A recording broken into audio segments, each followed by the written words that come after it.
Hey guys, it's Sunday, which means we are at an active recovery day for At Home Fitness with Coach A. This is the YouTube channel that aims to bring you guys in gym quality coaching and workouts for your at home and garage gym needs. Now, when I say active recovery, what I'm referring to is moving more than likely, but not moving in the context of a workout that we are going to have to recover from in and of itself. Let's talk about who should be doing this and how you should be doing this. If you haven't worked out a significant number of the last 6 days, then feel free to grab one of the workouts from the rest of the week and perform it for today's workout. If you have been doing the workouts regularly, there's two contexts to this. The first one is if you're an everyday workout kind of person, then more than likely you probably need a full recovery day. Not active, but passive. In which case, the first option, option A, that you're going to see and hear me speak about is probably the day for you. Why? Because you're spending the whole week breaking down muscular tissue.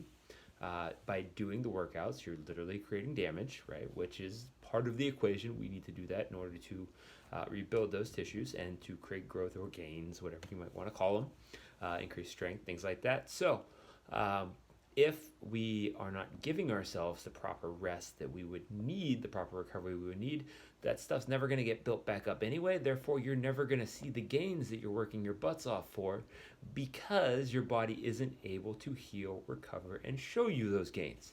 Therefore, full recovery day.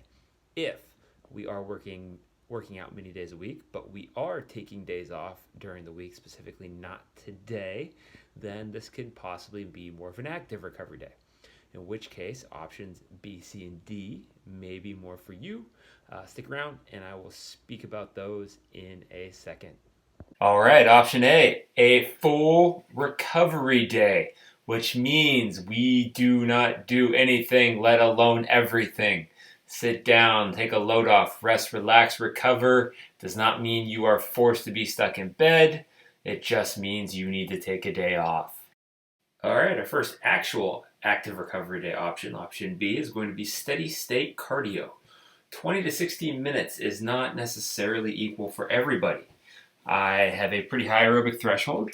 I do not run for very much longer than 20 minutes ever. So I'm not going to go out on a 60-minute, even at 60% intensity, which is the threshold we want to stay under for our active recovery day. I am not going to go out for a 60-minute run at 60% and call that active recovery because that is going to take a lot out of me.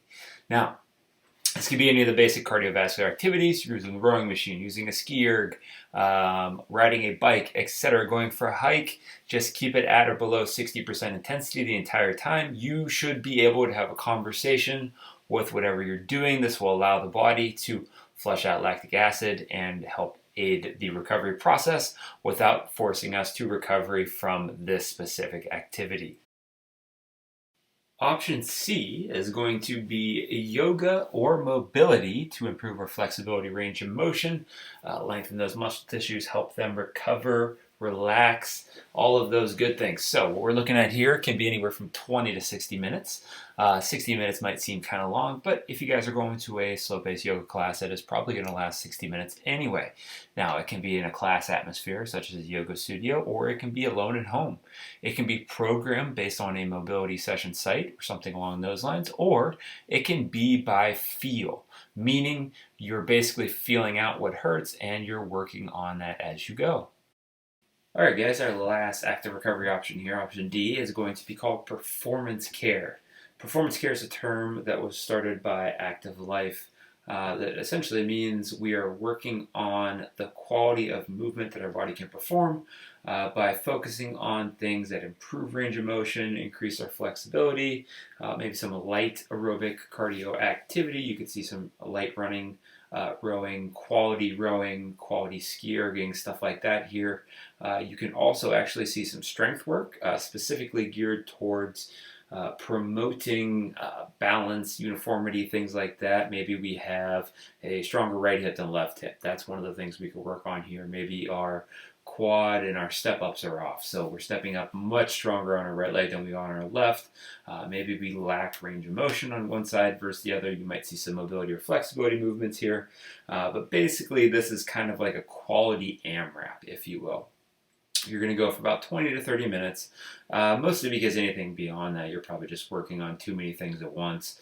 But it can obviously go longer. But the idea here is, what do I need to do to promote recovery, to increase my range of motion improvements, and also allow myself to move better tomorrow and the rest of the week versus today?